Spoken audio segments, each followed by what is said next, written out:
सरकार लाई है विद्यार्थियों के लिए डिजिटल लाइब्रेरी। बच्चों के उज्जवल भविष्य के लिए बिहार सरकार है सदा अग्रसर और तैयार। कक्षा 1 से कक्षा 12 तक की सभी पाठ्य पुस्तक पूरक सामग्री एवं वीडियो अब शिक्षा विभाग बिहार सरकार द्वारा विकसित पोर्टल पर है उपलब्ध। अध्ययन सामग्री देखने के लिए BEPCLOTS.bihar.gov.in पर विजिट करें अथवा एंड्रॉइड मोबाइल पर गूगल प्ले स्टोर से E-LOTS ऐप डाउनलोड करें। शिक्षकों, अभिभावकों एवं बच्चों से अनुरोध है कि इस ई-लाइब्रेरी का अधिक से अधिक लाभ उठाएं और अपनी पढ़ाई जारी रखें।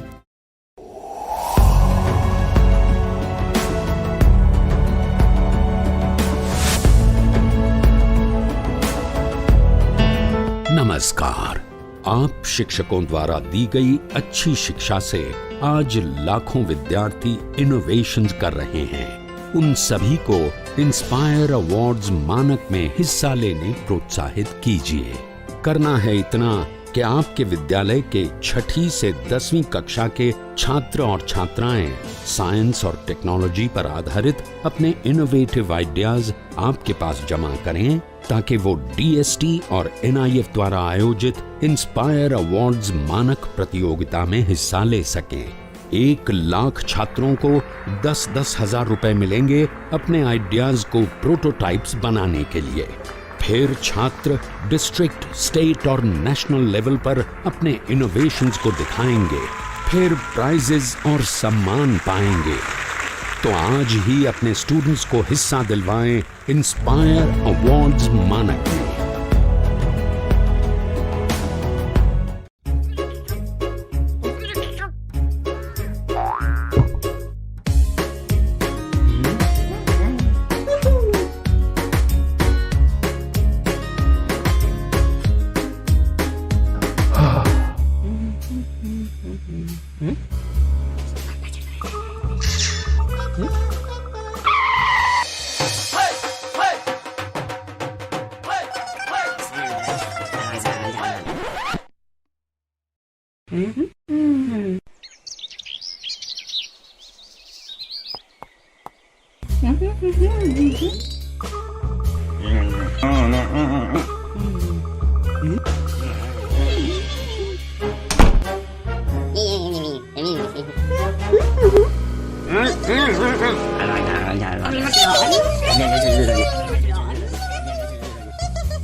Se le copia que cada día van a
hello बच्चों, कैसे हैं आप और कैसी चल रही है आपकी पढ़ाई? ये तो बहुत अच्छी बात है कि हम लोग प्रतिदिन सुबह 9 बजे से 10 बजे अपनी कॉपी और कलम के साथ मेरा दूरदर्शन मेरा विद्यालय कार्यक्रम देखने के लिए तैयार रहते हैं, जहां क्लास 6 से 8 की पढ़ाई होती है और साथ साथ कुछ अन्य रोचक जानकारियां भी हमें मिलती हैं। कार्यक्रम में बताई जा रही इम्पोर्टेंट पॉइंट्स को हम नोट भी करते हैं ताकि बाद में उनका रिवीजन कर सकें। और हाँ बच्चों, एक बात और, हम लोग जो भी चीज़ें मेरा दूरदर्शन मेरा विद्यालय कार्यक्रम में सीखते हैं उसका अध्ययन अपनी किताब में ज़रूर करें। इससे उन चैप्टर्स को हम पूरी तरह समझ पाएंगे। तो आज हम लोग सबसे पहले सुनेंगे बापू की पाती, जिसमें हम राष्ट्रपिता महात्मा गांधी के जीवन प्रसंग से जुड़ी बातों को सुनकर प्रेरणा पाते हैं। उसके बाद पढ़ाई करेंगे विज्ञान विषय की, जिसमें सबसे पहले क्लास 6 में हमारे चारों ओर वायु चैप्टर का अध्ययन करेंगे। फिर क्लास 7 में मिट्टी की कहानी भाग 3 के बारे में समझेंगे। उसके बाद हम शामिल होंगे क्लास 8 में और पढ़ाई करेंगे किशोरावस्था और यौवनारंभ भाग 2 की। और अंत में चलेंगे पटना का संजय गांधी जैविक उद्यान और देखेंगे जू शो। तो चलिए शुरू करते हैं आज की विज्ञान की क्लास मेरा दूरदर्शन मेरा विद्यालय के साथ। बापू की कहानी, जिसमें हम बात करेंगे महात्मा गांधी के जीवन के बारे में। पिछली बार हमने ये जाना कि दक्षिण अफ्रीका में अपने प्रयासों से मोहनदास को वकालत में सफलता मिलने लगी थी। उनकी झिझक खुलने लगी और उनका जीवन अब सामाजिक बनने लगा था। उन्होंने नेटाल इंडियन कांग्रेस का गठन किया था। मजदूरों के हक के लिए वो आगे आए थे और अब उनकी कांग्रेस में तरह तरह के हिंदुस्तानी लोग भी शामिल होने लगे थे। इन सब में मोहनदास को अपना परिवार छोड़कर आए हुए 3 साल गुजर गए थे। वे 6 महीने के लिए स्वदेश रवाना हुए। भारत आकर उन्होंने दक्षिण अफ्रीका के अनुभव पर लिखना शुरू किया, लोगों को बताना शुरू किया। फिरोज शाह मेहता और लोकमान्य बाल गंगाधर तिलक जैसे बड़े नेताओं से उन्हें प्यार मिला, मदद मिली। और इसी यात्रा में मोहनदास मिले गोपाल कृष्ण गोखले से।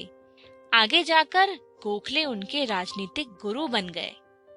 इन सब के साथ मोहनदास अपने बीमार बहनोई की सेवा भी कर रहे थे और राजकोट में प्लेग की महामारी से बचने के लिए सफाई का इंतजाम भी। परिवार के साथ मोहनदास जब वापस दक्षिण अफ्रीका पहुंचे तब 23 दिनों तक यात्रियों को जहाज से उतरने नहीं दिया गया। दक्षिण अफ्रीकी सरकार चाहती थी कि मोहनदास वापस भारत चले जाएं। मोहनदास के जो लेख भारत के अखबारों में छपे थे, उनके बारे में बढ़ा चढ़ाकर दक्षिण अफ्रीका में बताया गया था। यहाँ के बहुत से गोरे मोहनदास से गुस्सा थे। जहाज से उतरने पर मोहनदास पर गोरे लोगों की भीड़ ने हमला कर दिया। अगर कुछ दूसरे गोरे लोग बीच में ना पड़ते तो शायद वो उन्हें मार ही डालते। जब अखबारों में इसके बारे में छपा और यह भी कि मोहनदास ने हमलावरों के खिलाफ शिकायत नहीं की, तो उनके लिए सहानुभूति बढ़ने लगी। अखबारों ने उन पर लेख छापने शुरू कर दिए। 6 साल तक यह आंदोलन बिना किसी पक्के कोष के चला। चंदे से सभी काम होते थे। हिंदुस्तानी लोग दिल खोलकर धन का योगदान करते थे और साथ जुड़कर धरना प्रदर्शन भी करते थे। मोहनदास बार बार इस बात पर जोर देते थे कि विरोध गोरे लोगों का नहीं, केवल अन्याय का करना है। वे बार बार अपने सहयोगियों से कहते थे कि अन्याय और हिंसा का जवाब न्याय और अहिंसक ही होना चाहिए। सत्याग्रह आंदोलन के दौरान 9 बार सरकार ने मोहनदास को जेल में डाला। वे छूटते ही फिर सत्याग्रह में लग जाते। बाद में कस्तूरबा भी जेल गई। मोहनदास इंडियन ओपिनियन नाम का एक अखबार निकालने लगे। वकालत भी ठीक चलने लग गई थी, कमाई भी अच्छी थी, लेकिन उनका रहन सहन और सादा बन गया था। गरीब और मजदूर लोगों के लिए काम करते हुए वे उनके जैसे ही रहने लग गए थे। सन 1904 में गांधी परिवार ने अपना घर छोड़ दिया और अब वो अपने साथियों के साथ एक बस्ती में रहने लगे। इनमें हरमन कैलेनबैग भी थे। वे एक रईस आर्किटेक्ट थे। आश्रम बनाने का पैसा उन्हीं ने दिया था। वे वहां अपने हाथ से काम भी करते थे। इनमें चार्ली एंड्रूज भी थे, एक ईसाई पादरी। गरीब लोगों की मदद करने की वजह से उनका नाम दीन बंधु पड़ गया था। विरोध करने का जो अहिंसक तरीका था, उसके लिए एक नया नाम चाहिए था। उनके भतीजे ने सुझाव दिया, सत्याग्रह, और इसी को निखार कर गांधी जी ने एक नाम गढ़ा जो अमर हो गया, और वो था सत्याग्रह। एक और सख्त कानून अंग्रेज सरकार ने बनाया, जिसमें हर हिंदुस्तानी को जेल के किसी अपराधी की तरह अपनी उंगली की छाप देना अनिवार्य था, और जिसकी वजह से हर हिंदुस्तानी शादी की कोई मान्यता नहीं थी। गांधी जी ने कस्तूरबाई को आंदोलन में आने के लिए उकसाया। उन्होंने कहा कि इस कानून के हिसाब से तुम मेरी पत्नी भी नहीं हो। और इसी कानून के विरोध में सन 1913 में एक महान कूच निकला, और उसमें 2000 से ज्यादा पुरुष और महिलाओं और बच्चों ने भाग लिया। जब सत्याग्रहियों ने जेल भर दिए, तब अंग्रेज सरकार ने हार मानी। गलत कानून वापस लिया गया। जेल से छूटे तो गांधी जी भारत लौटने की तैयारी में लग गए। आज के लिए इतना ही। अगली बार हम देखेंगे कि जब बापू वापस लौटकर भारत आए तो उन्होंने अंग्रेजों का सामना किस तरह किया।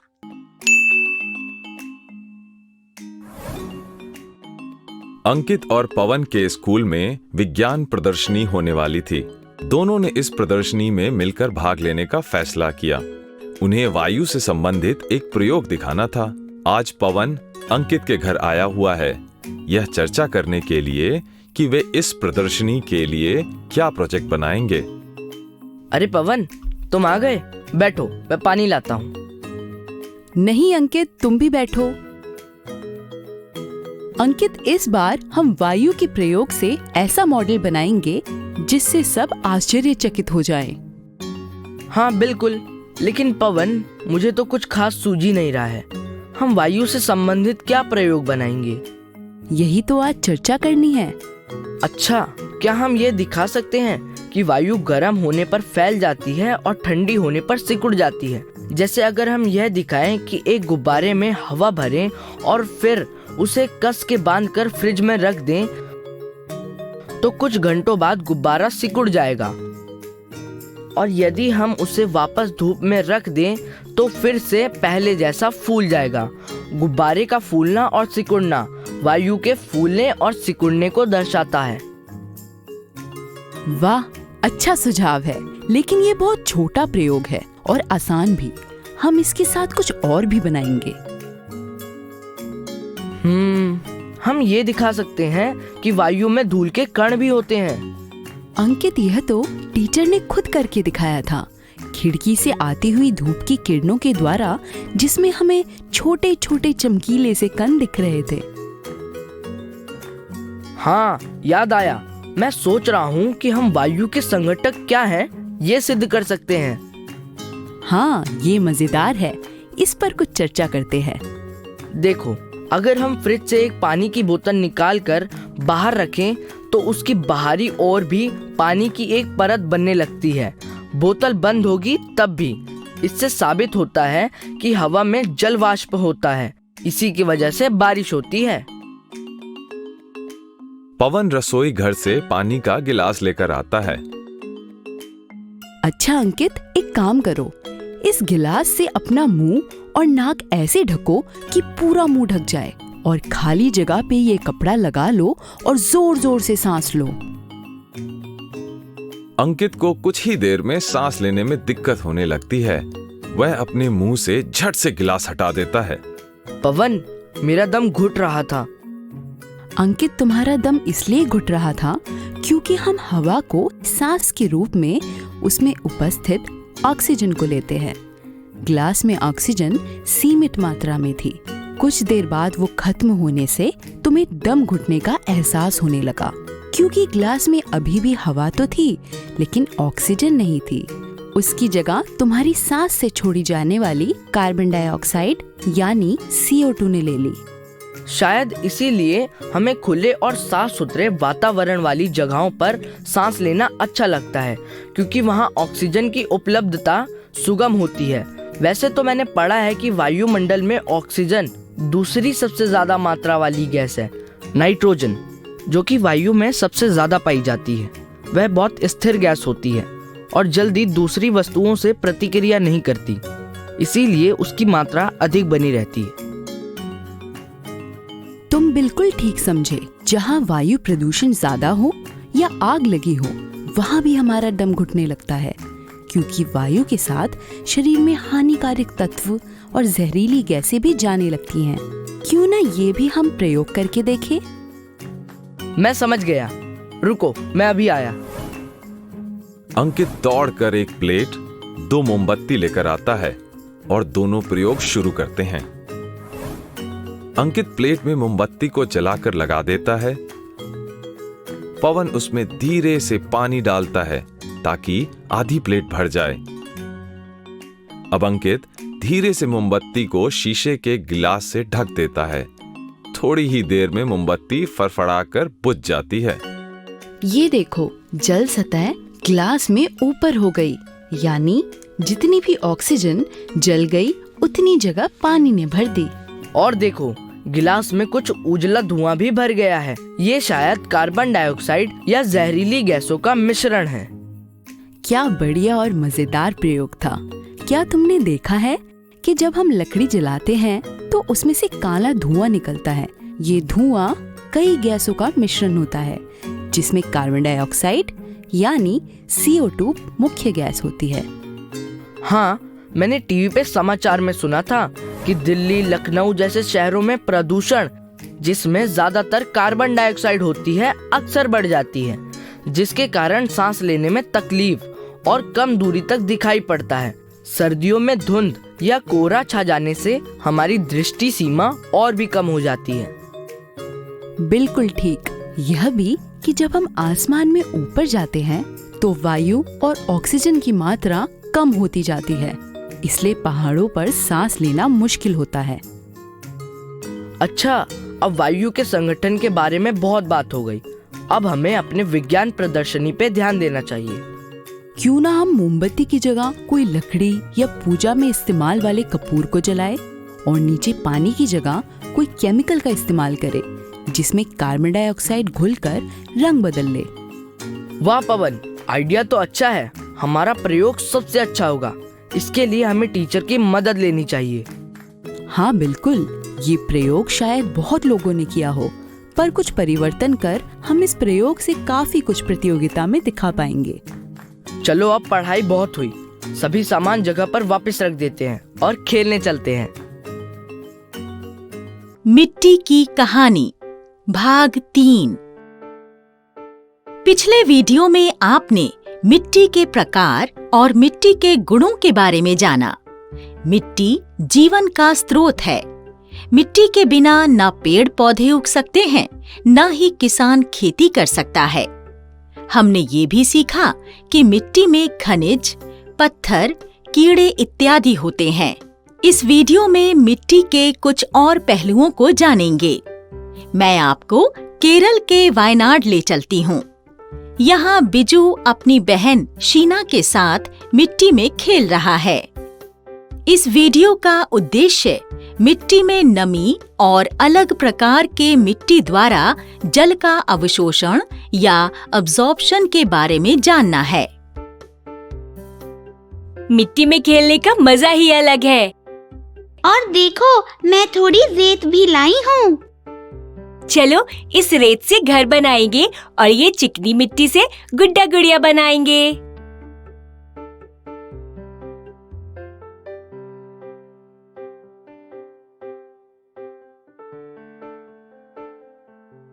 बीजू, यहाँ देखो, रेत से बना घर बार बार टूट रहा है।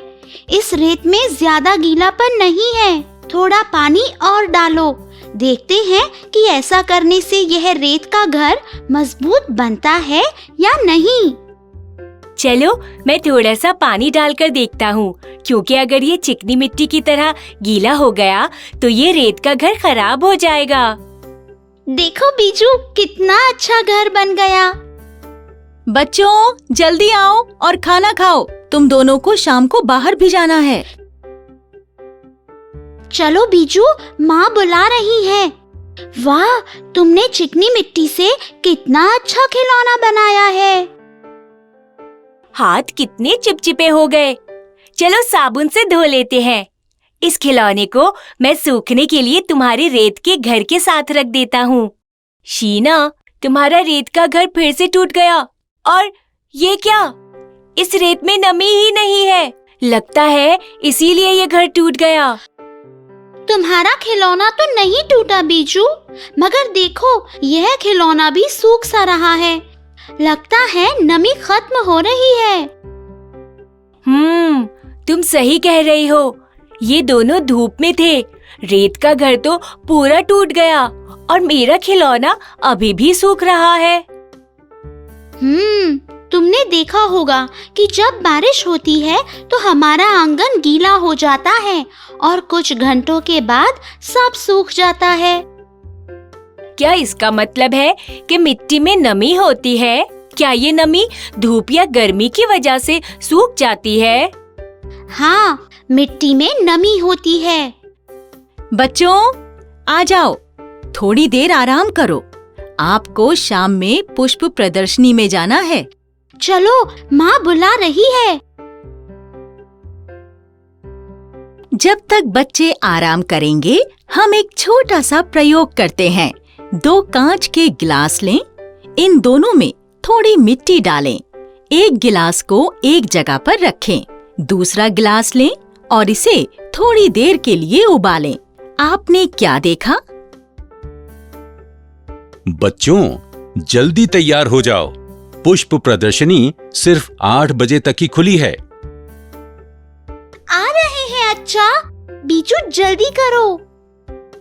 अच्छा, आज हम मिट्टी से खेल रहे थे। हमने रेत का घर और चिकनी मिट्टी से खिलौने बनाए। लेकिन हमने देखा कि हमारा रेत का घर टूट गया और चिकनी मिट्टी का खिलौना भी सूख गया। ऐसा क्यों हुआ होगा? मिट्टी में पानी होता है। इसकी वजह से मिट्टी में नमी होती है। जैसे हमें पानी की आवश्यकता होती है, वैसे ही मिट्टी को भी पानी की जरूरत होती है। पेड़ पौधे जो उगते हैं। हाँ, मिट्टी में पानी होने की वजह से पेड़ पौधों को पोषक तत्व मिलते हैं। पानी के कारण पेड़ हरे भरे होते हैं और सब्जी, फल और फूल भी तो उगते हैं, है ना अच्छा? हाँ, पानी के माध्यम से पौधों को घुलतिया यानी डिसॉल्व पोषक तत्व जैसे नाइट्रोजन, फास्फोरस, पोटेशियम और कैल्शियम इत्यादि उनकी जड़ों तक पहुंचते हैं। फिर जड़ों से पौधों को पोषण मिलता है। लो, हम पुष्प प्रदर्शनी में आ गए। यहाँ आपको अलग अलग फूल, पौधे, बीज, पौधों के अलग अलग उपोत्पाद या बाई प्रोडक्ट्स जैसे मुरब्बा, अचार इत्यादि भी मिलेंगे। वाह, कितने सारे फूल हैं। और देखो, यहाँ कितने सारे अलग अलग पेड़ हैं। तुम लोग यहीं पर रुको, मैं अभी आता हूँ। बीजू, यह देखो, यह सभी फूल कितने प्यारे लग रहे हैं। यहाँ कुछ लिखा है शीना। यहाँ लिखा है कि यह फूल अलग अलग तरह की मिट्टी में उगाए गए हैं। नमस्ते बच्चों, मेरा नाम कॉस्मोस फूल है और पता है मैं रेत में उगता हूँ। ये फूल तो बात कर रहा है। पता है, जिस रेतीली मिट्टी में मैं खिलता हूँ उसमें जल निर्माण क्षमता पर्याप्त नहीं है, इसलिए इस प्रकार की मिट्टी में बहुत सारी हवा मौजूद होती है। मेरे लिए अच्छी तरह से बढ़ना बहुत मुश्किल है, फिर भी मैं कोशिश करके देखो कितनी खूबसूरती से बढ़ा हूँ। इसलिए तो मुझे पुष्प प्रदर्शनी में प्रदर्शित किया गया है। क्या तुम मुझे घर ले जाना चाहोगे बच्चों? इस फूल की मिट्टी की जल धारण क्षमता बहुत कम है। ये फूल कितना सुंदर है और इसे तो पानी भी ज्यादा नहीं चाहिए। मैं इसे घर ले जाना चाहता हूँ। बच्चों, आप दोनों मुझे देखो। मैं वसंत की शुरुआत से लेकर मध्य गर्मियों तक खिलता हूँ। मैं सफेद से गुलाबी, लाल और पीले रंगों में खिलता हूँ। पता है, मैं मृण्मय मिट्टी यानी क्ले में खिलता हूँ। बच्चों, इस मिट्टी की जल धारण क्षमता बहुत अधिक है बच्चों, इस गीली मिट्टी से आप खिलौने भी बना सकते हो। ये मिट्टी हर जगह मौजूद है। मुझे आप लोग घर ले चलो। ये मिट्टी कार्बनिक पदार्थों से समृद्ध है। कितना अच्छा है, लेकिन इसकी मिट्टी की जल धारण क्षमता काफी अधिक है, तो इस फूल को ज्यादा पानी चाहिए। क्या करें बीजू, इसे घर ले जाएं? बच्चों, मैं सबसे अच्छा हूँ। जिस मिट्टी में मैं खिलता हूँ उसे दुमटी मिट्टी यानी लोमी कहते हैं। इस मिट्टी में रेत, मिट्टी और गाद तीनों होती है। इसमें पर्याप्त ह्यूमस भी होता है। इसकी जल धारण क्षमता अच्छी है, ना कम ना ज्यादा। इस मिट्टी में पर्याप्त हवा मिलती है। ये खेती के लिए अनुकूल है। इस मिट्टी की वजह से पौधों की जड़ों को पानी, हवा और बढ़ने के लिए पर्याप्त जगह मिलती है। मैं भी हर जगह खिलता हूँ। मुझे घर ले चलो। बाप रे बाप, इन फूलों के बीच काफी झगड़ा हो रहा है। बीजू क्या करें? अच्छन कहाँ है? पहले उनसे पूछ तो लें। बच्चों, आप दोनों किससे बात कर रहे थे? किसी से भी नहीं अच्छा। आप बताइए, इन तीनों में से कौन सा फूल आपको अच्छा लगा? हम उसी फूल को घर ले जाएंगे। मुझे तो तीनों के तीनों अच्छे लगे। इन तीनों को घर ले चलते हैं। क्या यहाँ झगड़ा कम था? फिर हम तीनों वहाँ भी लड़ेंगे। हाय। बच्चों, इस वीडियो में आपने पौधों में नमी के बारे में और अलग अलग मिट्टी की जल धारण क्षमता के बारे में सीखा है। उम्मीद है कि ये वीडियो आपको अच्छा लगा होगा। अगले वीडियो में आप मिट्टी और फसलों के बारे में जानेंगे। फिर मिलेंगे। डर से नहीं, तैयारी से आगे कदम बढ़ाना है। रुकी जिंदगी में चहल पहल वापस फिर से लाना है। धोकर हाथ, पहन कर मास्क, सुरक्षित जीवन चलाना है। सुरक्षित जीवन चलाना है।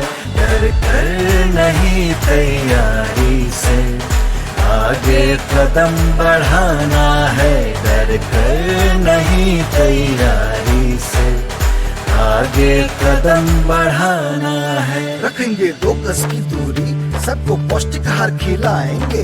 बच्चों और बूढ़ों का करेंगे ख्याल।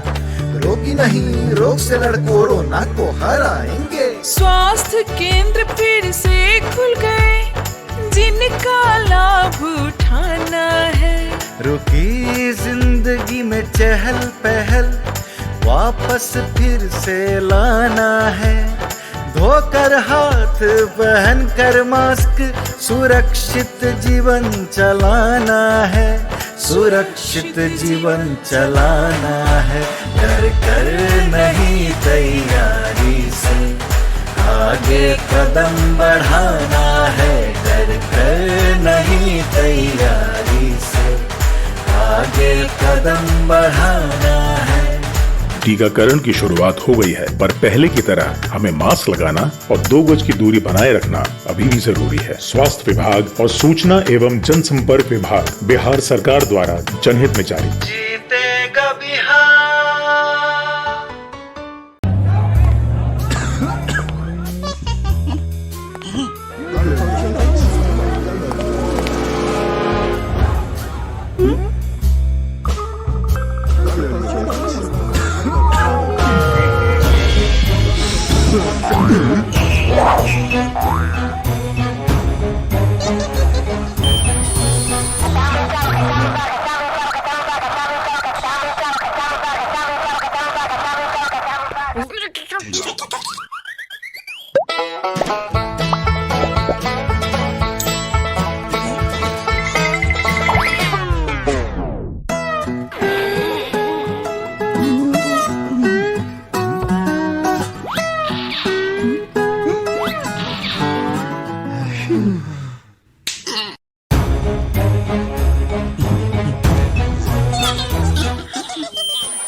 सानिया ये एक 13 साल की 8वीं क्लास में पढ़ने वाली लड़की है जिसे नई नई चीजों के बारे में जानना पसंद है। मम्मी जी सानिया की मम्मी, जिनकी उम्र लगभग 40 साल है, जो कि शहर में रहती हैं, वो सानिया को नई चीजें खोजने जानने में मदद करती हैं। कबीर सानिया का बड़ा भाई, जिसकी उम्र 14 साल है, वो 9वीं क्लास में पढ़ता है और सानिया को नई नई चीजें समझने में मदद करता है। हमने अब तक सीखा लड़कियां और लड़के दोनों के शरीर और व्यवहार में बदलाव के समय को किशोरावस्था कहा जाता है। केवल शरीर में होने वाले परिवर्तनों को विशेष रूप से यौवनारंभ कहा जाता है। लड़कियों में 10 साल की उम्र में यौवन आरंभ शुरू होता है और 16 साल की उम्र में खत्म हो जाता है। लड़कों में 12 साल की उम्र में यौवन आरंभ शुरू होता है और 18 साल की उम्र में खत्म होता है।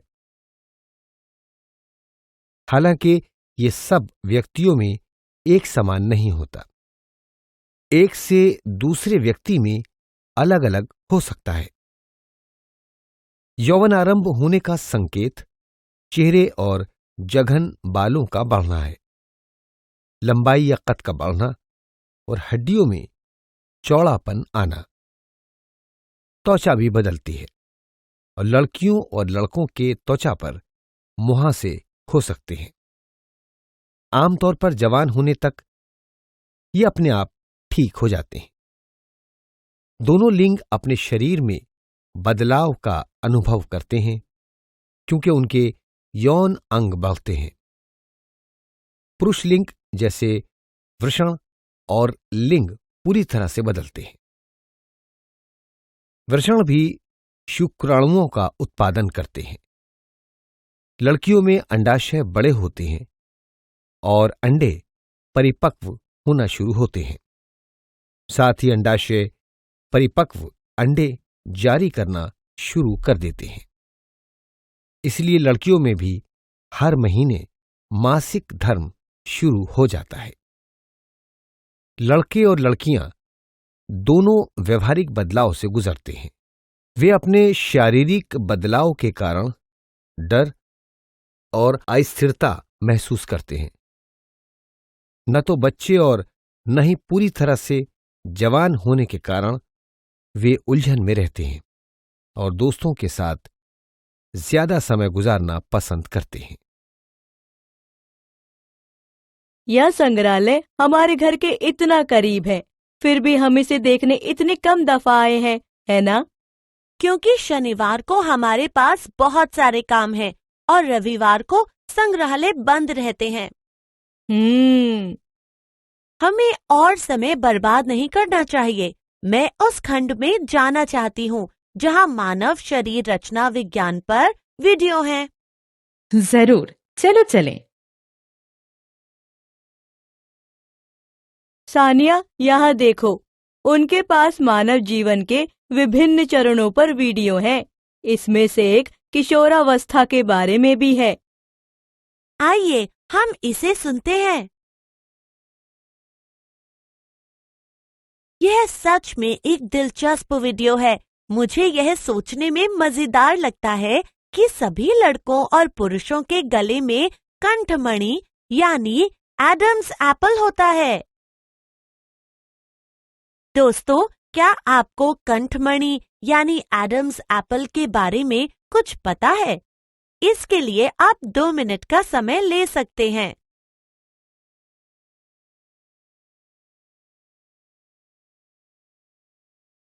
हाँ, यह वॉइस बॉक्स है जिसका वैज्ञानिक नाम है स्वर यंत्र।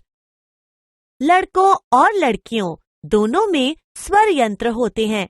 हालांकि लड़कों में यह लड़कियों की तुलना में बड़ा होता है। यदि आप लड़के हैं और आप यौवनारंभ से गुजर रहे हैं तो आप देख सकते हैं कि आपके गले में थोड़ी सी उभरन होगी। वह है लैरिंक्स। किशोर लड़कों में कभी कभी स्वर यंत्र की पेशियों में अनियंत्रित वृद्धि हो जाती है और आवाज फटने या कर्कश होने लगती है। यह स्थिति कुछ दिनों या कुछ सप्ताह तक बनी रह सकती है, जिसके बाद स्वर सामान्य हो जाता है। अब मैं यह जानने के लिए उत्सुक हूँ कि यह सब शरीर में कैसे शुरू होता है। यौवन से गुजरने की यह प्रक्रिया कहाँ से शुरू होती है? मैंने इसे पिछले साल पढ़ा था। अंतःस्रावी तंत्र की पीयूष ग्रंथि। यह टेस्टोस्टेरोन और एस्ट्रोजन का उत्पादन करने के लिए महिलाओं के अंडाशय और पुरुषों के वृषण को हार्मोनल संकेत देता है। जब हार्मोन इन भागों में पहुंचते हैं तो वे उन्हें यौवनारंभ शुरू करने के संकेत देते हैं। ऐसा लगता है जैसे हमारे शरीर के अंग खो खो खेल रहे हैं। केवल यहाँ वे पीठ छूने के बजाय हार्मोन भेजते हैं। यह याद रखने का शानदार तरीका है, क्योंकि आपने अभी अभी जो बातें बताई हैं और इन तस्वीरों से मुझ में जो आंतरिक बदलाव है वे मुझे समझ आ रहे हैं। हमारी पुस्तिका में कुछ और बातें बताई गई हैं। मैं उनके बारे में थोड़ा और जानना चाहती हूँ। दोस्तों, क्या आपको याद है मम्मी और मैंने मासिक धर्म के बारे में बात की थी? एक लड़की के पहले मासिक धर्म प्रवाह और मासिक धर्म प्रवाह के ठहराव के लिए उपयोग किए जाने वाले नाम क्या हैं? हाँ, आपने सही जवाब दिया। पहले प्रवाह को रजोदर्शन कहा जाता है और मासिक धर्म के रुकने को रजोनिवृत्ति कहा जाता है। कबीर, मैं यह समझना चाहती हूँ कि यह कैसे तय किया जाता है कि किसी को लड़का होगा या लड़की? सानिया, वैसे ही जैसे हमारा शरीर यौवनारंभ के बारे में फैसला लेता है, शरीर ये भी तय करता है कि एक लड़का या लड़की विकसित करेगा। इस बारे में और बताइए। मुझे याद है कि हम गुण सूत्रों के बारे में चर्चा कर रहे थे। क्या तुम्हें याद है? हाँ।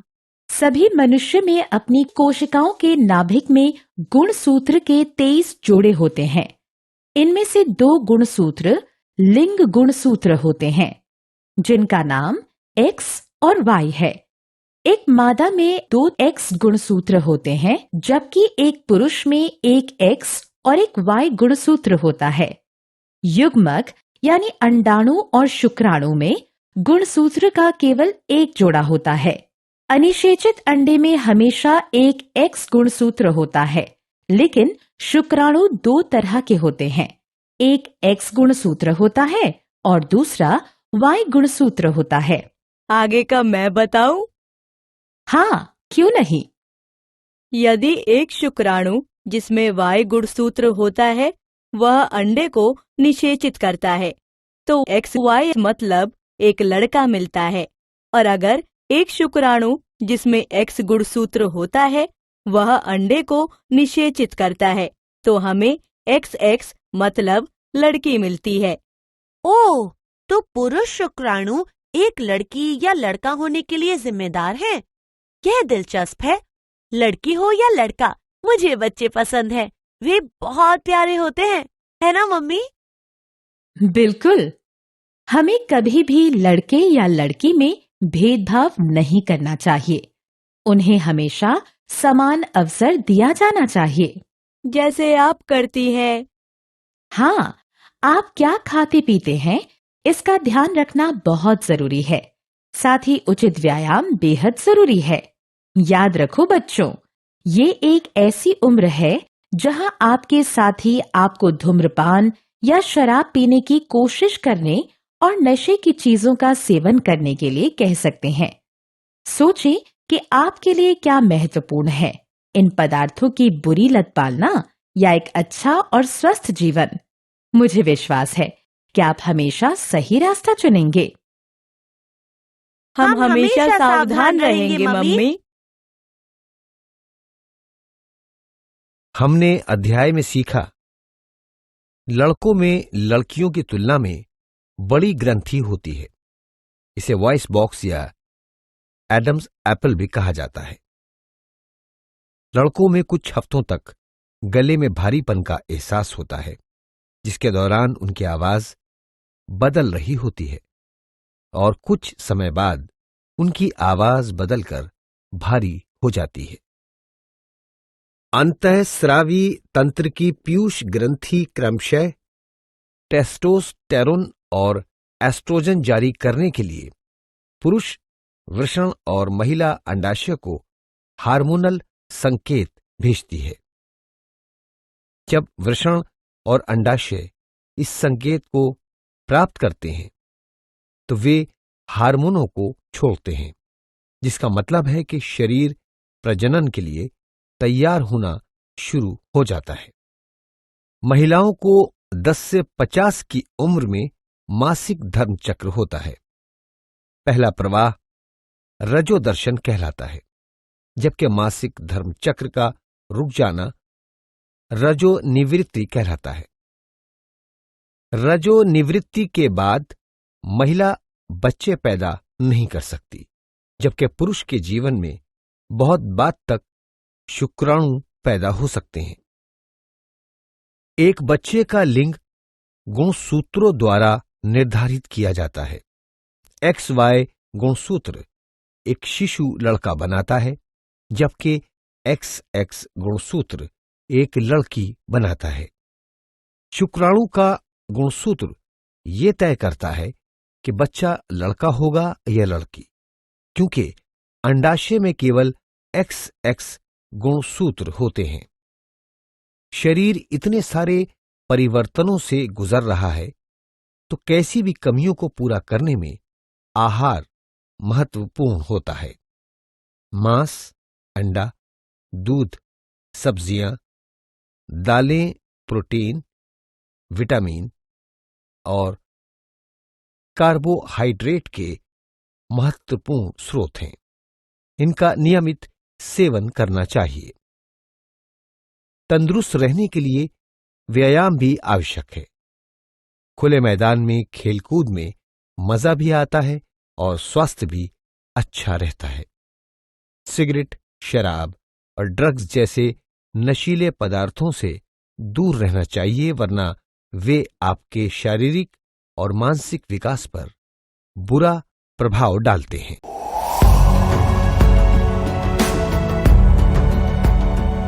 छठी से 10वीं कक्षा के विद्यार्थी ध्यान से सुने। खास आपके लिए हैं इंस्पायर अवार्ड्स मानक। TST और NIF द्वारा हर साल हो रहे इंस्पायर अवार्ड्स मानक के पहले राष्ट्रीय पुरस्कार विजेता हैं। विजेता आप भी हो सकते हैं। इसलिए किसी भी क्षेत्र में साइंस और टेक्नोलॉजी पर आधारित अपने इनोवेटिव आइडियाज के साथ तैयार हो जाइए। जानते हैं ना, आप में से 1 लाख स्टूडेंट्स को 10-10 हजार रुपए मिलेंगे अपने आइडियाज को प्रोटोटाइप बनाने के लिए। उसके बाद दुनिया सराहेगी आपका हुनर जब पहुंचेगा आपका आइडिया लोगों तक प्रोडक्ट के रूप में। तो अपने ओरिजिनल इनोवेटिव आइडियाज को स्कूल में जमा करें। बेस्ट आइडियाज आगे बढ़ाए जाएंगे ऑफिशियल वेबसाइट पर, और हाँ, जल्दी आज ही जमा करें। So good luck with inspire awards मानक।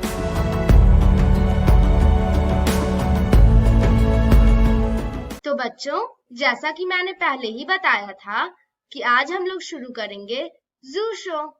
तो चलिए शुरू करते हैं।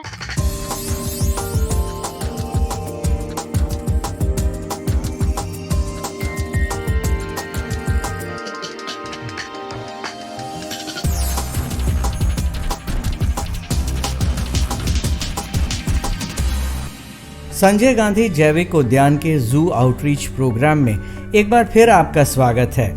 आज की कड़ी में हम चलेंगे चीतल यानी स्पॉटेड डियर के एनक्लोजर में और जानेंगे इससे जुड़ी अहम जानकारियां। चीतल या स्पॉटेड डियर दक्षिण एशिया में भारत, श्रीलंका, नेपाल और बांग्लादेश में पाए जाते हैं। बिहार में वाल्मीकि टाइगर रिजर्व के अलावा अन्य जंगलों में भी पाए जाते हैं।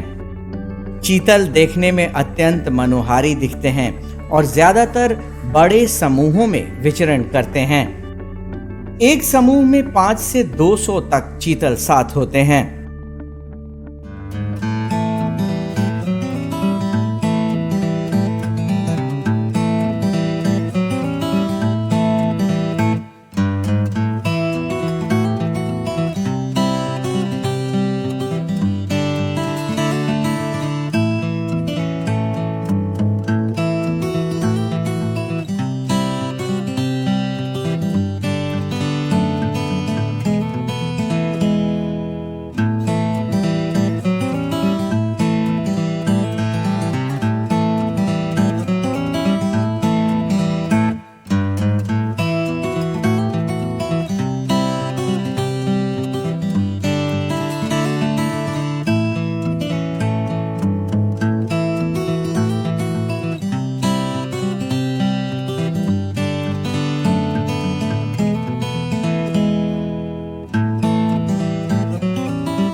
चीतल जंगलों में घास, जड़ी और पत्ते खाते हैं। चीतल को कम से कम दिन में एक बार पानी पीने की जरूरत होती है, इसीलिए पानी पीने के लिए वो जल स्रोतों के पास आते हैं।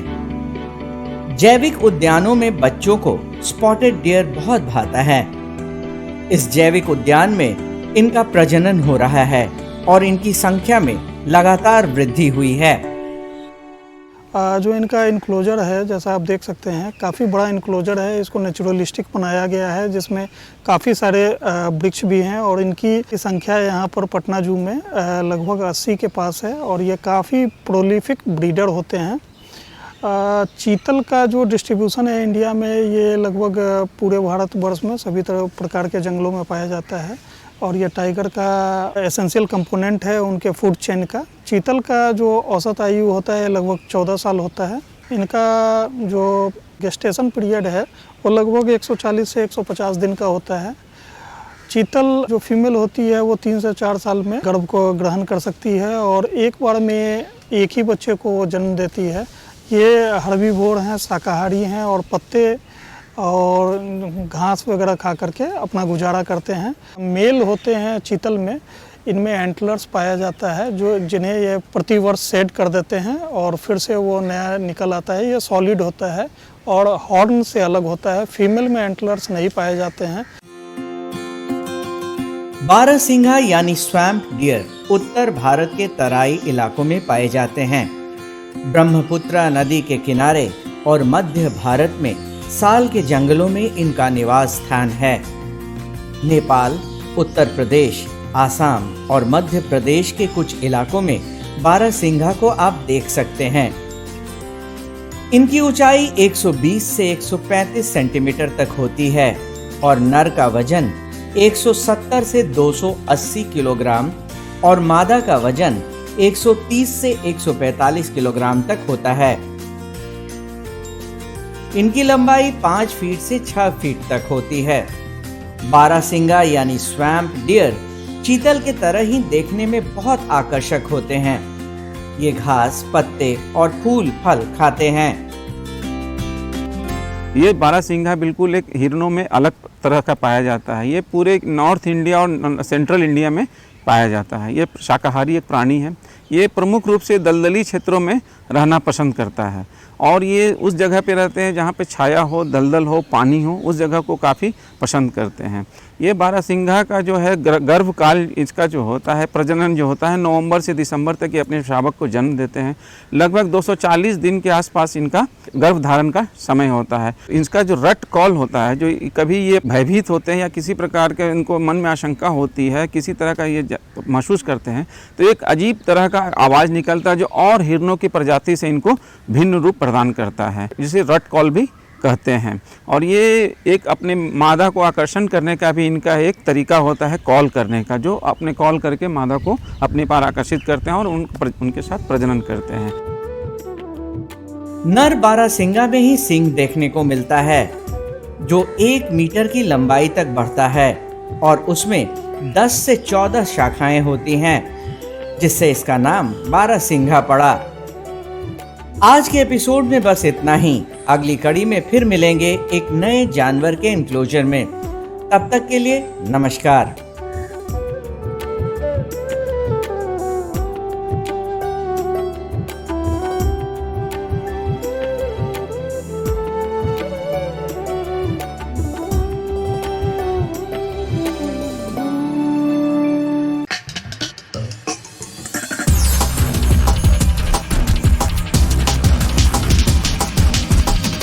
तो आशा करती हूँ बच्चों आज के एपिसोड में आपने जरूर कुछ नया सीखा होगा। तो घर पर रहें, पढ़ते रहें, बढ़ते रहें। मिलते हैं अगले एपिसोड में। बाय बाय बच्चों।